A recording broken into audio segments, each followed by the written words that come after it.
Hashama harka fuune daawwattoota fi hordoftoota BBM kun qophii addaati. Qophii addaa har'aatiin adeemsa filannoo keenyaatii fi akkasumas shaakala dimokiraasii biyyoota ollaa ishee walumaa galatti Afrikaa keessattuu baha Afrikaatti maal fakkaata waan jedhu sagantaa qabannee isiniif dhiyaannee jirra. Hanga xumuraatti nu hordofaa isiniin jecha an Kadir Nageessooti waayila koo Huseen Baanataa wajjin jirra. Huseen mee kallattimaan gara marii keenyaatti yoo seennu adeemsi filannoo keenyaa fi akkasuma shaakala dimokiraasii isa jedhu jalqabarraa kaafnee yeroo duulana filadhaa geggeessanirraa hanga xumuraatti maal fakkaata waan jedhudha kan ilaallu. Mee jalqabuma osoo filannoon hin dhiyaatin haalli duulana filadhaa geggeessaa isaanii maal fakkaata waan jedhurraa kaana. Tole hedduu galatoomii Kadir. Filannoon Keeniyaa bara 2022 barana hagayya 9,2022 geggeeffame irratti hirmaannaan jalqaba duubatti deebinee yoo ilaalle hirmaannaa paartilee siyaasaa kaadhimamtoota dhiyeessuu irraa kaasee jechuudha duubatti deebinee muuxannoo akka ta'uu danda'uuf keessaa biyyoonni Afrikaa kun dimokiraasii afaanii malee dimokiraasiin gochaa baay'inaan hin mul'atu. Dimokiraasiin keessaa yeroo filannooti kan calaqqisiisu uummanni fedhiidhaan bahee hoogganaa isaaf ta'u filachuu akka barbaadetti paartileen siyaasaa mormituu kan biyya sana keessa jiran qixa biyya sana keessatti hirmaannaa siyaasaa keessatti dorgomanii duulana filadhaa geggeessanii sagantaa isaanii uummatatti dhiyeessanii uummanni akka filatuuf carraan hin kennamuufi Afrikaa keessatti. Isa kanarratti filannoo Keeniyaan tibbana geggeessite keessatti duubatti deebinee yeroo duulana filadhaa irraa kaasee kaadhimamtoota dhiyeessuu irraa kaasee wantoota muuxannoo biyyoota ollaatiif illee keessaa Afrikaafuu muuxannoo ta'uu danda'a jennee yaannu gaggabaabsinee kaasnee irratti madannaa jechuudha. Dhugumatti biyya kana keessattuu biyyoota ollaa baha Afrikaa keessatti kanneen akka Ugaandaa, Taanzaaniyaa even biyyuma keenyallee dabalatee wal bira qabnee yoo ilaalle ka'umsummaan akkaataan isaan itti duulana filadhaa geggeessan bifa nama hawwatuun bifa dimokiraasiin ta'e tokkoon kan adeemsifamaa ture.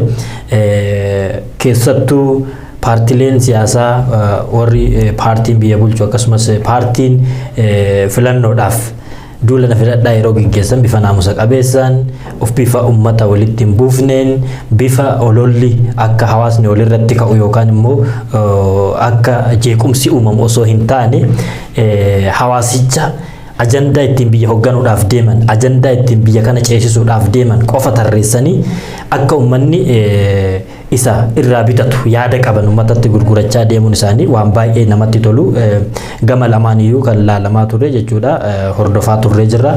Haalli isaan ittiin duulana filadhaa geggeessan haala namatti tolu haala nama hawwatuudha. Biyyi keenya keessattuu waan akkanaa kanarraa barumsa guddaa baratu jenneeti kan osoo paartii tokko irratti miseensa paartii tokko irratti olola oofuu osoo hin taane waan qabu qofa akkaataa ittiin ajandaa biyya kana hoogganuudhaaf deemu akkaataa itti biyya kana ceesisuudhaaf deemu jalqabarraa haga dhumaatti kana jechaa deemu waan baay'ee namatti toluudha kan laalaa turre jechuudha. Tole hedduu galatoomee qabxiin filannoo Keenyaa bara kanaa kaampeenii irraa kaasee duubatti deemnee ilaalu wanta baay'ee nama ajaa'ibudha.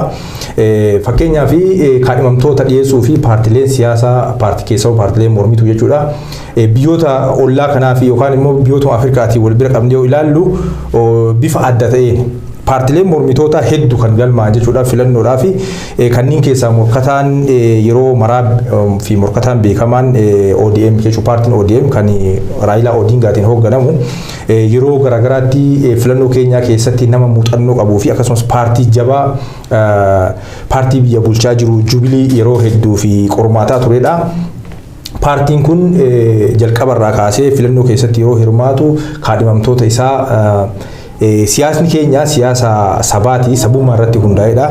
Garuu paartileen uummata bakka bu'anii biyya kana keessatti dorgoman hundinuyyuu ummata isaan bakka bu'an ummata keenya guutuu bakka bu'aniiti dorgomuu sagantaa yeroo dhiyeeffatan sagantaa ummata keenya hunda hammatuu fi ummata keenya hunda fayyadu qabatanii dhiyaatu jechuudha.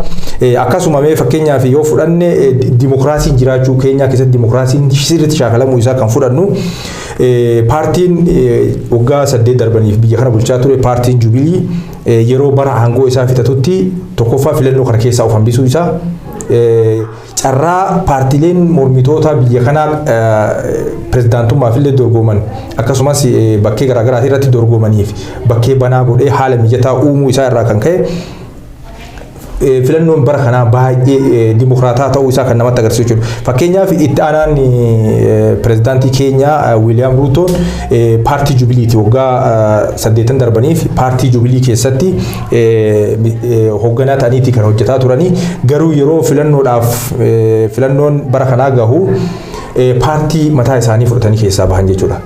Mirgi hagas guutuu kennamee fi paartiin Jubilii bara aangoo isaanii waan fixataniif paartii Jubilii keessatti immoo pirezidaantii biyyaa ta'uuf dorgomuudhaaf itti fufuudhaaf carraa waan hin arganneef paartii mataa isaanii hundeessanii keessaa bahanii dorgomaa turanii jechuudha.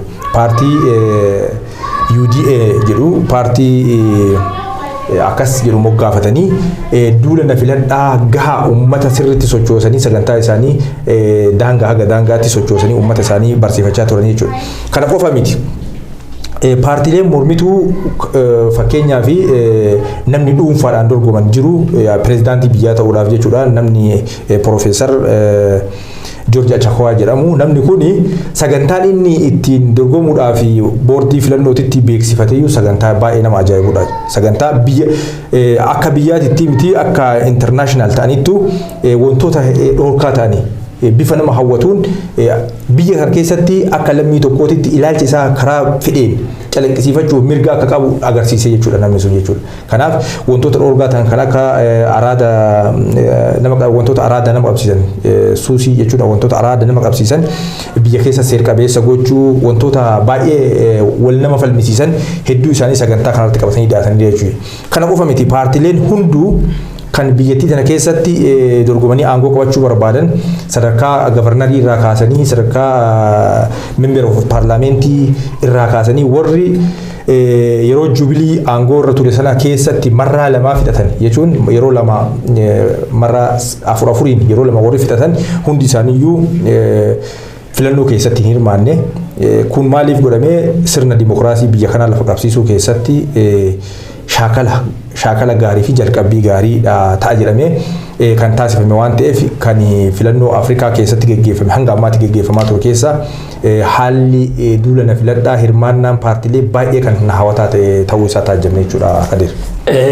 Galatoomii Hussein kana qofa osoo hin taane ammallee paartiin biyya hoogganu aangoo isaatti gargaaramee mormitoota yookaan miseensota paartii mormitoota dararuun akka hin turin paartileen mormitoota bilisaan dimokiraasiidhaan akka isaan duula na filadhaa geggeessaniif carraa kennee fi akka fakkeenyaaf biyya keenya keessatti jaalattee osoo hin taane dirqama paartii biyya bulchuuf sodaadhaan doorsisaan hidhaadhaan dararaa garaagaraatiin akka uummanni isaaf ka ta'u filachuu irratti yookaan immoo dimokiraasii dhugaa lafa qabsiisuu irratti akka uummanni shaakalan goonedha dararaan kan ture garuu Keeniyaa wanni adda isii godhu paartiin biyya bulchu haala mijeessa ofii isaatiifis akkasumas paartii mormituudhaafis qaamni seeraa poolisiin yookaan mooyyuu waraanni biyyattiin qabdu miseensota paartii mormitootaa tokko akka biyya keenyatti amma olmos paartii mormituu hundi isaa mana hidhaa jira yeroo filannoon ga'utti jaalattee osoo hin taane dirqamatti paartii biyya bulchuu ati deeggaruu baatte hin hidhamta ololatu sirratti maqa balleessummaadhaan kun Keeniyaan immooyyuu wanni akkanaas keessatti akka hin adeemsifanne ati paartii feetes deeggari miseensa paartii feeteetillee ta'e dimokiraasii dhugaatiin akka ati baatee galtuudha kan taajjabne dhugumatti Keeniyaan biyyoota baha Afrikaa kana keessaa biyya keenya hunda dabalatee at least dimokiraasiin ni jira waan nama jechisuusaadha kunillee kana qofa miti ammas international community biyya kana keessa jiran kabaja qabu biyya keenya keessatti gaazexeessitoonni biyya birootii dhufan haalli isaan ittiin mana hidhaa keessa turan waan baay'ee nama ajaa'ibu as keessatti international communityin kabaja qabdi akka lammii biyyaatitti namni bahee galaa qaamoleen garagaraa dimokiraasii dhugaatiin ifin mirgi baqataa akka baqattummaatitti ni eeggamaa fi baqataan waan mirgi isaa kenne irratti waan ni jira naannoo tokko tokko keessatti dararaa poolisiitti kabaratame ollaa keenyaa kana keessatti baqattoonni namni biyya kana keessa turan kunis akka seeraatti sodaachisuudhaaf yoo ta'e malee dimokiraasiin hin jiru nama hin jechisiisu namni dokumentii malee bahee yoo gale ni qabama kanaan alatti namni dokumentii seeraa qabu akka hin dararamneedha walumaa galatti dimokiraasiin keenya keessa jiru kan biyyoota ollaa isheetiif fakkeenya ta'uu qabu filannoo qofa osoo hin taane bar biyya keenya keessatti mirgi namummaadha akka namaatti atis baatee ittiin galtuuyyuu siif hin kabajamu mirga kan barbaadde paartii barbaadde filachuu si kennisiisuu miti. Kan biraa mee kan paartiilee biyya bulchuuf yookaan paartii morkattoota bifa kanaan yoo ilaalle hawaasni hoo akkam ture sochiin hawaasa akkam ture isa jedhu waa ilaallu. Tole baay'ee bareeda dhugaa filannoon keenya bara kanaa filannoo dimokraataa fi haqa qabeessa kan fakkaatu gochaanillee wanta taajjabaa turre jechuudha yeroo kaampeenii irraa kaasee jechuudha akkuma jalqaba irratti kaase paartiileen mormitoota keessaa paartiileen mormitoota ciccimoon kan akka paartii UDA fi ODM paartiileen jajjaboon as keessatti mootummaa aangoo qabachuudhaaf dorgomaa turan karaa bilisa ta'een poosterii isaanii namni tokko osoo hin tarsaasin poosterii isaanii poolii qaamni nageenyaa tokko osoo hin dhiibin osoo hin dhoorgin osoo yeroo isaan kaampeenii gaggeeffachuudhaaf sagantaan tokko bakka tokkotti qabamu qaamoleen nageenyaa gara mootummaas yookaan immoo gara warra aangoo qabus osoo hin gorin hooggantoota paartiilee mormituu kanaa fi hooggantoota paartii biyya bulchaa jirullee kabaja qixa laatanii fi yeroo isaan kaampeenii gaggeeffatan akka isaan nagaa hambahanii galan tika gahaa gochaa fi turanii sun wanta baay'ee nama dinqisiisudha. Kana wajjin wal qabatee uummanni akkamitti miira uummataa olaale uummanni mataa isaa dimokraataadha. Dhugaa waan nama ajaa'ibu. Paartii barbaadu fakkeenyaaf amma dimokiraasii jechuun wanta sitti dhagahamuu fi waan feetu bilisaan yaada kan kee ibsachuurraa kaasee waan deeggaruu qabdu bilisaan deeggaruudha dimokiraasii jechuudha. Amma keenya keessatti yoo fudhattee namni sadarkaa garaagaraatitti jiru paartii fedhe kan ODM deeggarus kan Raila Odinga deeggarus kan Ruto deeggarus kan paartii biraa deeggarus bilisaan walitti dubbataa jechuudha.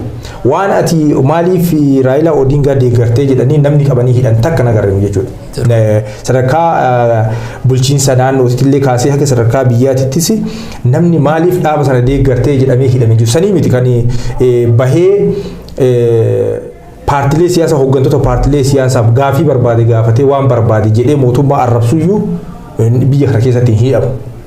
Mirga qaba akka barbaade dubbachuu mootummaa qeequu arrabsuu mirga guutuu qaba jechuudha. Kanaaf uummanni mataan isaa dimokraataa'ee jira baratee jira waan dimokiraasii jedhamu kana mirga ofiitiif fayyadamuu kana sirriitti shaakalee jira jechuudha. Akka barbaadetti mootummaa fedhe qeeqee mootummaa fedhe arrabsee mootummaa fedhe jajee mootummaa isa bulchuu danda'u gulaalee akkasitti keessaa baafachuu akka danda'u agarsiisee jira jechuudha. Kuni muuxannoo biyyoota Afrikaatiif fakkeenyaaf Ugaandaa yoo fudhatte Ugaandaa biyyooma ollaa kana yoo fudhatte filannoo yeroo darbe geggeeffame irratti mormaa paartii biyya sanaa kan ta'e isa dabalatee deeggartoonni isaallee baay'een isaanii hidhaa fi kan ajjeefamanis lakkoofsan qabanii jechuudha. Dararaa guddatu irra ga'e maaliif waanuma dorgomiif qofa jechuudha. Teessoo dorgomiif isaan gahuyyuu argachuu fi argachuu dhabuu sadarkaa isa irra doongeen dararaa hedduu irra gahaa ture kummaa irraa kan ka'u aangoo ofittummaan qabachuu fi ana malee biyya sanaaf namni ta'u hin jiru jedhanii yaaduu hooggantoota Afrikaa irraa kan ka'e dhiibbaan akkasii ture jechuudha. Isa kana immoo Keenyaa keessatti hin agarre paartiileen mormituu hundi qixa bahanii qixa galaa turanii bari biyya keenya keessatti poosterii tokko maxxansu poosteriin Jawaarii har'a osoo Finfinnee keessatti maxxanee balatu ka'a. Poosteriin Baqqalaa Garbaa osoo maxxanee har'a balatu ka'a Shaashamannee keessatti. Kun fedhii uummataa fedhii hawaasni qabu sana ukkaamsanii fedhii ofii qofa itti fe'anii oofuu jechuudha. Harreen waan itti fe'an qofa baattee deemti jechuudha. Akkasitti uummata kana humnumaan waan ofii fedhan qofa itti fe'anii oofuu mootolee barbaadantu jira. Fakkeenyaaf kan akka Itoophiyaa, Ugaandaa biyyoonni ollaa keenyaa kunniin baay'een isaanii jechuudha. Garuu Keenyaan waan kana cabsitee jirti biyyoonni Afrikaa hafan kanarraa waa baratu jennee abdanna jechuudha. Eeyyan dhugumatti akkuma jalqaba irratti kaasuuf yaalletti wanti adda keenyaa godhu yoo jiraate ka'umsumarra biyyi tun akkaataan isiin itti ijaaramte akkaataa itti nama dinqu akka nama itti ajaa'ibuudha. Dhugaadha koloniin waa barsiisuu danda'ati. Koloniin biyyi Ingiliiziin bitamuun ishee carraa kana akka argattee naamusa kanaan jiraattu gochuu hin danda'a. Haa ta'uuti garuu Afrikaan uummanni Afrikaa akka uummanni adii yaadutti Afrikaan hundinuu tokkumaa jedha garuu Keenyaan wayyaadha. Keenyaan dhugumatti uummanni kun uummata waan isaa ta'aa beekudha. Uummanni kun uummata yeroo duula na filadhaadhaa paartii hunda waliin akkuma fedhetti shaashaa jedhee hunda isaatu gammachiisu. Garuu guyyaan filannoo geennaan isa isaaf ta'u bareechee waan beekuuf isa isaaf ta'u filatee jira jechuudha. Gaafa filannoon raawwatamee bu'aan filannoo osoo hin gahin osoo hin beeksifamin hin duratti tasgabbii addaatu ture. Doorsisni tokkolleen ture. Uummanni even hanga koreen boordii filannoodhaa tiin turanii ibsa yookaan immoo rizaaltii yookaan immoo qabxii kana beeksisuu eenyu akka injifate osoo hin turan. Uummanni kun uummata tasgabbiidhaan eeggataa ture. Akkuma duula na filadhaa irratti tasgabbaa'ee uummanni paartii jaallatu garsiisee kan jaallanne solis deemee waan nyaate mallaqa sirraa nyaate eegas immoo gaafa filannoodhaatti sanaaf ta'a jedhu filatee dabarsee jira. Uummanni keenyas kanarraa waa barachuu qaba. Yeroo duula na filadhaadhaatii fi paartileen isaanitti deeman paartiin na filadhu jedhee isaan deemu kun ajandaa maaliitiin biyya hoogganuu qaba jedhee gaafii gaafachuu qaba. Akkasumas asirraa wanti baratamuu qabu paartiin biyya bulchullee carraa paartilee mormituudha dimokiraasii dhugaa lafa qabsiisuudhaaf muummichi ministeera biyya keenyaa afaan waa'ee dimokiraasii ganama galgala dubbatu garuu dimokiraasii dhugaadhaa lafa qabsiisuudhaaf paartilee mormituutaa miseensota isaanii akkasumas caasaa isaanii federaalarraa hanga gandaatti godinaatti hanga aanaatti dararaan tokko akka hin jiraanne dimokiraasii dhugaa lafa qabsiisuuf bifa keenyaan hooggantu kanaan keessattuu paartilee morkattoota biyya keenyaa kan turan Profeesar Maraaraan as turanii waan baay'ee dubbatanii jiru. Waa'ee filannoo Keeniyaatii fi filannoo Itoophiyaa waaqaa fi lafaa jedhanii dubbatanii jiru. Dhugaadhumallee maaliif paartiin biyya bulchu carraa paartiin even isaan waliin dorgomu carraa aangoo harkaa qabutti gargaaramee dararaa tokko osoo irratti hin godhin carraa isaanii kenne jechuudha. Paartileen mormitootaatis wanti isaan barachuu qaban duula na filadhaadhaa hawaasa yeroo geggeessan hawaasni kun akka isaan filatuuf ajandaa ittiin biyya hoogganan ifaa fi bilisatti hanga gadiitti uummata barsiisuu qabu. Yoo akkas godhan uummanni kun abdii horataa isa filatullee beekaa jechuudha. Aangoo haa irra jirullee aangoo isaatti gargaaramee humna isaatiin uummata burjaajessuu osoo hin taane carraa paartiin morkataa deemuuf eega kenneefi ofii isaatiillee yoo heeraaf seerri biyyattii sanii akka inni aangootti deebi'u isaaf ka kennu taate yeroo deebi'utti wantoota tana dura hin goone maal uummata kanaa godha ajandaa akkaataa amma itti azimiyoo paartii warri paartii azimiyootii fi UDA itti uummataaf yeroo dheeraadhaaf ibsaa sun ajandaalee qabxii tokko haga 10 haga 15 akkasii gattarreessanii hawaasaaf himaa turan. Hawaasni kana abdatee gaafa filannoodha isa filatu bareechee beekaaf adda filatee jechuudha. Kanaan bifa kanaan biyyi keenya yookaan biyyi ollaatillee kanarraa barumsa guddaa argatu jenneeti yaanna. Qaamoleen miidiyaatis shoora guddaa taphatanii jiru as keessatti ilaaltee yoo jiraatte gaafa filannoo jechuudha. Kana hunda ka godhe maalidha biyyattiin karaa qajeela irratti ijaaramuu fi mootummaan biyya bulchu carraa dimokiraasii dhugaa kennuun wanti hojjetamaa jiru ifaaf bilisatti akka darbuuf miidiyaaleen uummanni akka itti amanuuf dimokiraasii haqaa geggeessanii jiranii jechuudha. Kana fakkaata Hussein. Hedduu galatoon qabxii hedduu kaastee dhugaa filannoon keenya bara kana waa hedduu tokko lama jedhanii waan kaasanii dhumatu miti haalli adeemsa filannoo baay'ee wanta nama dinqisiisudha. Akkuma atu amma kaastee deeggarsi uummanni paartilee siyaasaatiif godhe walqixa. Waan nama ajaa'ibu jechuudha. Fakkeenyaaf Ruutoon paartii biraatii, Raayilaa Odingaa paartii biraatii akkasumas immoo paartileen biroos jiru. Yeroo isaan kaampeenidhaaf bobba'anitti deeggarsi uummanni godhaafii ture kan nama ajaa'ibudha. Osoo loogiin goone jechuudha. Fakkeenyaaf paartii filachuu barbaadu san iyyuu kan sagantaa fokkataa qabu yoo jiraate fakkeenyaaf uummanni hin feene yoo jiraate iyyuu itti banii sagantaa isaa irraa dhageeffatu jechuudha. Fagumatti nama sana yookaan immoo sagantaa dhaaba sanaa jibbanii irraa hafuu osoo hin taane bahanii dhageeffatanii sagantaa sana hanga dhumaatti jechuudha. Kaampeenii sun yoo xiqqaate naannoo ji'a 5 akkas ture. Daangaa haga daangaatti uummata hunda gubbaa haga jalaatti bira gahanii uummata san sagantaa dhiyeeffatanii uummannis sagantaa isaanii hunda erga dhageeffatee booda murtoo mataa isaa guyyaa filannootti kennee jira. Haala murtoo saniitiin immoo gaafa filannoon sun geggeeffamus uummanni nagahaan hanga guyyaa saniitti jechuudha. Keessaa rakkoon nageenya duula filadhaa walii wal qabatee rakkoo nageenyaa tokkollee akka hin turre Keeniyaa keessa hirmaannaa miidiyaalee odeeffannoo uummataan gahuu yeroo paartilee mormitoota duula filadhaa geggeessan paartilee hundayyuu ija qixaatiin ilaalanii sagantaa isaanii sana odoo irraan sharafin dabarsuufiin uummanni wanta paartileen siyaasaa gabaa irra dhiyeeffatan bitachuudhaaf carraa akka isaan argatan miidiyaaleen gahee guddaa taphatanii jiru. Ammas uummanni odeeffannoo yeroo yerootti akka argatu miidiyaaleen gahee guddaa taphatanii jiru. Miidiyaalee baay'eetu miidiyaaleen gurguddaan biyya kana keessa jira. Miidiyaaleen kan mootummaa kan dhuunfaa hundi isaaniiyyuu gahee guddaa taphatanii jechuudha.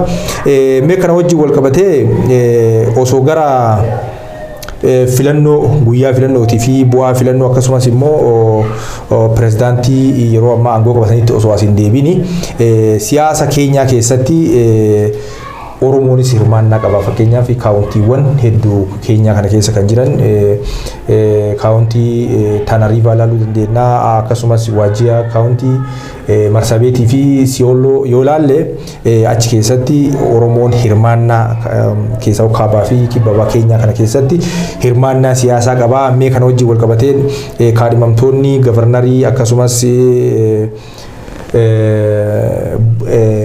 member of parliamentii haa ta'u akkasumas seneetaa haa ta'u namoonni dhalattoota Oromoo ta'an kan biyya kana keessa jiraatan baay'een isaanii dorgomanii jiru. Gama kanaan wanti irraa kaasnu yoo jiraate wanti taajjabame kan injifatanis jiru kan injifatanis jiru kana haala hirmaannaa uummataatiin wal bira qabne yeroo ilaallu maal fakkaata? Wanti xiqqoo adda godhu yoo jiraate paartileen biyya kana keessatti jiran paartiin kamuu saba hundaa hammataadha. Loogiin sabummaadha biyya kana keessatti jiru akkuma atu jette dhalataan Oromoo uummata Boorana Keeniyaa gosa kaawuntii garagaraatti filannootti hirmaatanii jiru. Loogiin hin jiru osoo biyya keenya taate akkaataan dhiibbaan loogii sanyummaallee sabummaadhaan ni jira.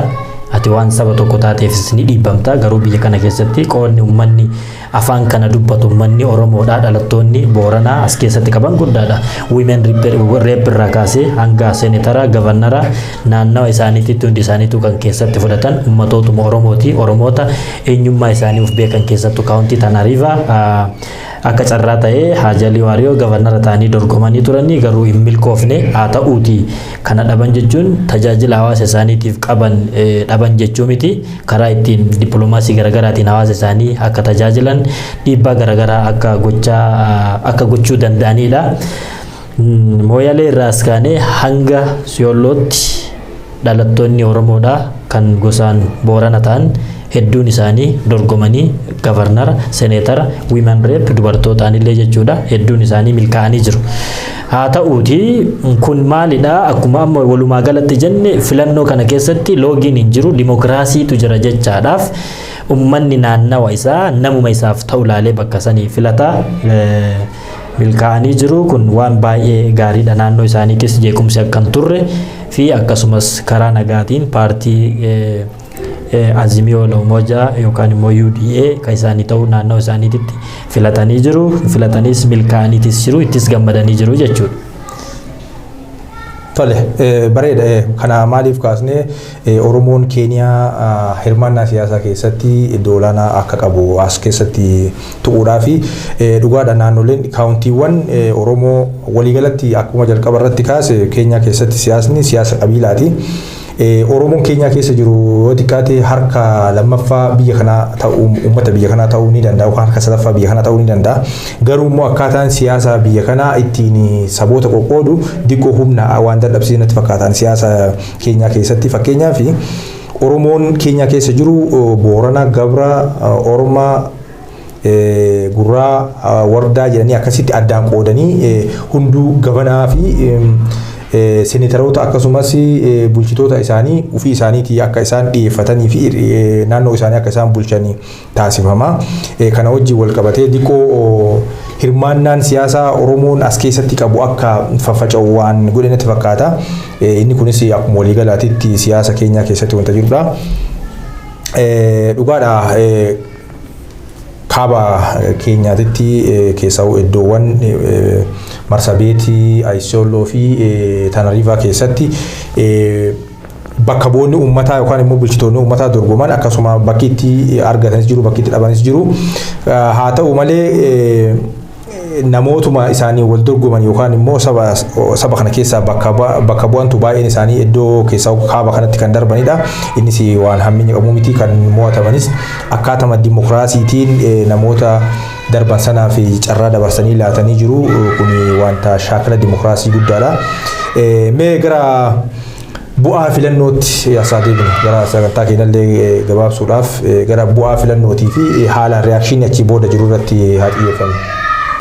Tole gara firii filannootti yoo deebine firiin filannoo maal fakkaata isa jedhuuf paartiin UDA William Ruton pirezidaantii Riippaabilika Keenyaa shanaffaa ta'anii filamanii jiru akka koreen filannoo gabaasetti jechuudha. Haa ta'u malee isa kana paartiin Azimiyoo hin fudhannee ani seeraa miti filannoon kuni ani ittiin qufne jedheeti Raayilaa Odingaa mormachaa kan jiru mana murtii deemaa jedha. Akkasuma immoo koreen filannootis boordiin nama torba ture keessaa namni afurii wanti kun seera qabeessaa miti waa fuula Chebukaatiin cheermaanii yookaan immoo yoo dura bu'aan koree boordii ofuma isaatii gabaase malee waan kan irratti waliin galle firiin kaawuntii garaagaraa irraa osoo dhufaa jiru osoo nu biran gahin osoo ittiin dabalamin gabaafame. Kanaaf wanta kanarratti wal dhibdeen jira. Pirezidaantii Riippaabilika shanaffaa William Ruton ta'ellee jechuu xiqqoonti nama dhorku mana murtii deema jechaa jira Raayilaan akkuma tanaan duraatis arginee jirra jabaa turre. Tole baay'ee bareeda dhugaadha.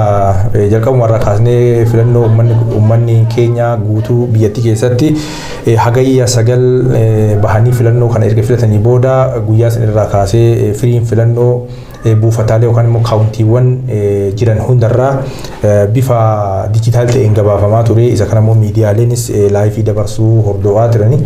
Uummanni biyyattii immoo akkuma sila kaasne diqqoo uummata diqqoo dammaqeedha. Bu'aa filannoo kana hordofaa turan. Bu'aa filannoo kanarratti hundaa'anii bakka itti kaawuntiiwwan itti Raayilaan caalu kan itti Ruutoon caalu kana wal bira kompeer godhee uummanni ofumaa isaatii herreegadha hojjechaa waan tureefi filannoo sana immoo qabxii walitti dhiyaataadhaan wal dursaa wal dura bahaa waan turaniif takka Ruutoota afoo bahaa takka Raayilaan afoo bahaa waan tureefi uummanni bu'aa filannoo dhaga'uudhaa fi hawwii guddaadhaan eegaa ture. Kana qofa miti. Qalbiin uummataa jechuudha akkuma baratame jechuudha. Raayilaa Odingaa yeroo garaagaraatitti pirezidaantummaadhaaf dorgomaa ture.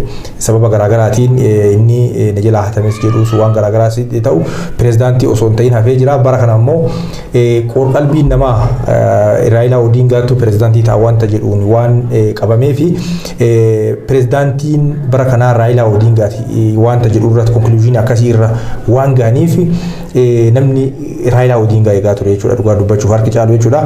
Garuu immoo firiin kun wal cinaa deemaa dhufee dhumarratti gaafa filannoon waliigalaa yookaan immoo bu'aa waliigalaa ibsamu kana wal dhiibbaan haga tokko turee jira. Warri gaafsan laayifii ilaalaa turtan hubachuu ni dandeessu. Wal dhibdeen achi boordii filannoo keessatti diqqoo mudatee jira. Sun immoo maalirraa akka ta'e hin beekamne. Haa ta'uti garuu dhumarratti bu'aan filannoo sun ibsamuudhaan itti aanaan pirezidaantii Keenyaa duraanii William Ruton pirezidaantii shanaffaa Keenyaa ta'ee mo'achuu isaanii ifoomee ture. Isarratti hundaa'anii pirezidaantii William Rutonis haasaa garaagaraa taasisanii jiru. Uummata biyyattii galateeffatanii jiru. Uummata galateeffachuu qofa osoo hin taane abbootii amantaa qaamolee filannoo keenya bara kanaa akka nagaan xumuramu keessatti gahee taphatan hundayyuu galateeffatanii paartilee mormitootaas kan isa filaniif isaan hin filellee ija tokkoon akka ilaalanii fi biyya tana hunda qixa akka tajaajilan waadaa galanii. Haa ta'u malee akkuma ati kaastee mormaan beekamaan Raayilaa Odingaa bu'aa filannoo kana hin fudhatu tokko guyyaa filannoo sun ibsamuyyuu bakka sana ittiin argamne achirraa kaa'ee jechuudha. Wanti sun rakkoo akka qabu bakka sanatti hin argamne. Achi booda immoo yeroo filannoon ibsames bu'aa filannoo kanaa kan fudhannee fi mana murtiitti akka himatan miidiyaalee garaagaraatti himanii jiru. Kanaaf walumaa galatti filannoon keenya bara kanaa haala harka caalu paartiin 99 yookaan 98 ol ta'u bifa nama hawwatuu fi bifa Afrikaa keessatti takka hin baramneen kan geggeeffamee fi tarii pirezidaantiidhaaf dorgomaa kan turan Raayilaa Odingaa filannoon jala wal dhaheeraa wanta jedhu komii waan kaasaniif kana kan addaan baasu mana murtiiti. Asumaan manni murtii keenya yookaan immoo manni murtii waliigalaa keenya akka kan biyya keenya yookaan immoo akka Itoophiyaati miti aangoo guddaa qaba jechuudha. Mootummaa kamiifuu yookaan immoo abbootii aangoorra jiranii fi nama kamiifuu kan looguu miti. Kanaaf murtii waliigalaa kun kennu kan dhageenyu ta'a. Tanaaf filannoo tanaan duraallee Raayilaa Odingaa haaluma kanaan filannoon jala hatame jechuudhaan mana murtiitti himatee injifates jira. Akkasumas immoo aangoo biyyattiis qooddatee piraayim ministeerii ta'ee waggaa 4 tajaajilaa turee jira. Tarii haaluma santu deebi'ee murtaa'aaf haa ta'u kana walumaan kan eegnu ta'a jechuudha. Tokkoffaa Raila Odinga in injifata ka jedhameef paartiin biyya bulchaa jiru ammaan tana Uhuru Kenyatta waliin waan jiruuf tariitii carraa humna mootummaatis gargaaramanii carraa kanaan injifachuu danda'ama jedhamee garuu dimokiraasiin haqaa atleast hanga tokko jiraachuu wanti ragaa bahu paartiin biyya bulchuu seerumaan karama dimokiraasiitiidhaanii kan filannicha akka deemsifamu godhan. Gama biraatiin paartileen warri deeggartoonni paartii Azimio akka jedhanitti taaliin seentarii yookaan immoo buufata filannoo garagaraatitti kan isaan waliin dorgoman William Rutoon caasaan isaanii achi jiru 2-3 ta'anii fi seeraan filannoo kana jala bu'anii hordofaa akka turan kammoo Raila Odinga warri Azimioodha filannoo kana buufata filannoo isaanii miseensonni buufata filannoo isaanii kana jiran nama tokko sunuu immoo ka deeggarsan qabnee fi akkasumas maallaqa baajatatu hafa baajatatu deeggarsanuu hambisaniiti kanaaf paartiin keenya ka darbuu dhabee fi jedhanii walumaa galatti firii filannoo irratti mormaan paartii ka injifate kana William Ruto Raayilaan diduudhaan manni murtii guyyaa 2-3 boora geeftaanitti waan tokko irra ni ga'u jedhameeti eegama. Kanuma sagantaa keenya goolabuun duratti wanti dhumarratti itti dabaluu barbaadu dhugumatti filannoon Afrikaa kun abbootiin irree Afrikaa jechuudha keessaa yeroo garaagaraatti humnaan aangoo qabatan waan kanarraa barachuu qabu ergaa jedhu dabarsuu barbaada. Ji'a muraasa dura filannoo kan geggeeffate biyyi Afrikaa biroo Soomaaliyaan yoo fudhatte Farnaajoon karaa nagaatiin filannoodhaan erga mo'atamee booda pirezidaantii amma aangoorra jiranitti karaa nagaatiin dabarsee ture. Sunis jalqabbii dimokiraasii Afrikaa keessaa sadarkaa duraa irratti kan eeramedha. Yeroo ammaas akka miidiyaaleen gurguddaan addunyaallee gabaasaa jiranitti Keenyaan immoo caalatti dimokiraasii Afrikaa keessatti shaakaluudhaaf biyya duraa ta'uu dandeetti wanta jedhu irraa haasaa turanii.